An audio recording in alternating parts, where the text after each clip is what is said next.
Дээрээ манай Монголын газар нутгаар яахын баян үйлгийн ур амьсгал амар хатуу шороотой бүр юм одоо баг элсэн цөлд автж байгаа гимээр заяо бүр ямар ч бүр өглөөнөөс ороо хүртэл салхилдаг ийм хатуу ур амьсгалд манай казакууд тисэж твчж амьдэрдэг заяо монголчууд нь ирээд суулдаа мундаг юм бол тэгэл одоо энд ирээд суулдаа эсгийгээ бариад зуудсан штэ эсгийгээрээс цаашаага сэтгэж чадахгүй байж ч бити буцаад бай заяо Монголын казакууд өгсөн бас одоо монголчууд ингээд бүр өөрсдний хайртай дуртай бол Монголда эзэн байхгүй яасан юм бэ? Бүр одоо Америкийн Юта мууж гэж байгаа заяо 400 айл нэг тосгонд бараг тосгон гэмээр Юта мууж гэдэг дээрээ 400 Монгол айл байдаг гэж байгаа. Тэгэнгүүтээ тэд нар одоо Монгол мундаг юм бол Монголаа хөгжүүлэх сэтгэлтэй юм бол Монголда хайртай юм бол Монголын хил усыг мартуулаад ямар ч бүр хил соёлгоо болгоод өөрийнхөө удам ухсаага яагаад тийм даваачаад уяад байгаа юм бэ? Тийм мундаг л тийм одоо үндэсэрхэг юм бол үндэсээ өөрсдийнхээ үндэс ухсаага хамгаалаад Монголдо байхгүй яасан юм бэ? Яасан мунхаг юм бэ? Казахстанд 30 одоо баг ястангууд бас бүрддэг. Тэгсэн чинь алийг ч ад үзэхгүйгээр болоод л байдаг. Одоо тэгээд Солонгос нь ч байна, одоо дайнд үлдсэн германууд нь ч байна. Ямар ч тийм нэг чи герман нутг руугаа зайлаарай, чи Солонгос нутг руугаа зайлаарай.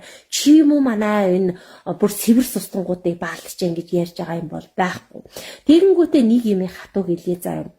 Одоо ингээд яг үнэндээ Монголын эдийн засагч одоо хүмүүс ч хүртэл бүр нийтдээ болчихлоо шүү дээ. Одоо ингээд боловсролдоо яг улс төрийн шиглэлээрээ бүр ингээд маш сайн боловсрлоо бүр одоо сэнэгэлцэн тэ толгоогоо боловсрлоороо сэнэгэлцэн гадаадд хичнээн одоо газар очиж одоо магистр, докторант бүх юм хамгаалсан улс төр судлаач яг нөгөө хийсэн юмтай хэлэх хөвгтэй тэгээд нөгөө арай зангарахтай тэгээд тийм хүмүүс уг нь улсын их хурлд сонгогддгийм болов гэж бодсон чи сүүлийн үе заяа айлын тоогоо барьж байгаа авгаа болгон улсын их хурлд чумбж ороод тэн дээрээ зүгээр нөгөө нэг 60 цавганцны одоо ховыг өрнүүлээд сууж яадаг болсон. Одоо бид нар бүгдээрээ сумын төгөөс гаралтай штеп. Тэгсэн чинь сумын төгөөс цөвд бид нар жоохон бахтаа хид хідэн одоо хов гаргаж ховыг нэгэд хараад хідэн ихчнэр байдаг байсан штеп. Тэгсэн чинь одоо яг одоо бид нар одоо улсын их хурл дээрээ нараа митинг заяа нараа митинг лайв чин тэгээд нөгөө нэг яг тэгж ярих юм бол байж тээ одоо нөгөө нэг садар саманд уруу татч нөхрөөч хүртэл ерөөсө 20 насаар дүүхний аваад суучихсан штэ. Тэгэнгүүтээ тэрний ээж нь 9 бусаар доромжлоод гэрээсээ нэг өгж гаргаад нэг оруулаад тэгээд 9 бусын болж иж одоо нөгөө нэг ерөөсө 20 настай хүүхдийг бараг үнэн хэрэгтэй нөгөө нэг жоохон одоо хоол гэдгийн сатгч аваад зуусан гэх юм уу да. Тийм болсон штэ. Нарагийн тэгж ярих юм бол заяа казакуудын бүксийн ухмаар байгаа юм бол нараа чинь нарагийн хатам ээж нь өрөөсө 2 дүү гэж байгаа штэ. 83 оны хүүхэн гэж байгаа. Тэгсэн чинь тэрийн ч хүртэл 9 бусаар доромжлоод бүр гэр бүл цалсан нөхрөөч хүртэл одоо нөгөө ийм интернет орчинд жилгэж яриад ойрлож чарлаа тэгж байгаа хүнээс танц ямар улсын их хурлын ухамсартай гişүү хайгаад байгаа юм. Өгсөн баасныхан заяа баян үлгийг атархаад байгаа юм бол баян үлгээчүүд танаа Монгол улсыг удирдах гэдэг юм бол за бүр ингэ тастаж аваад ингэ бүр тэр чигтэн газар одоо шороотой ухаж аваад Казахстан руу нүг гэж байгаа юм бол ирээ цахиж суулдаа хин танасыг бойл гэж байгаа юм. Цахиж суулдаа. За боловсрол Монгол хэл мэдгүй байна гэж байгаа юм бол боловсролын яам нь ажиллаа хийвдээ. Зааж өгөлдөө. Аяадч тийм чанартай боловсон хүчин бэлдэлдээ. Над баахан одоо нөгөө нэг хувийн их сургуулиудаа болиулал да. Хувийн их сургуулиуд элитэд сургуулиуд чинь чанаргүй боловсрол олгосноос болоод ийм болж байгаа штэ. Тэгэхээс биш бид нар одоо ямар ч монгол хэлээр яриаггүй сумын төвд нэг ч монгол хүн байхгүй байж байгаад бид нар монголоор яриад тэр байтугай би гэхэд одоо монголын одоо хүүхдийн ордны алтан фондонд 7 дугаар ангид миний бичсэн одоо эссе алтан фондонд үлдчихсэн. Тэгж байхдаа тэгж сурдаг хүүхэд байгаа. Одоо тэгж байхад яагаад танаас ингэ заавал казакууд гэж. Үгүй тийс баад бүгдээрээ англи хэл сурд юм уу? Бүгдээрээ таас гадаад очихдоо татаатун гаддаг үстэй. Тийм мундаг юм бол танаас англи хэл сурчихгүй яасан. Тэгсэн чинь Баян-Улгийн аймгийн захын хүн англиар ярина.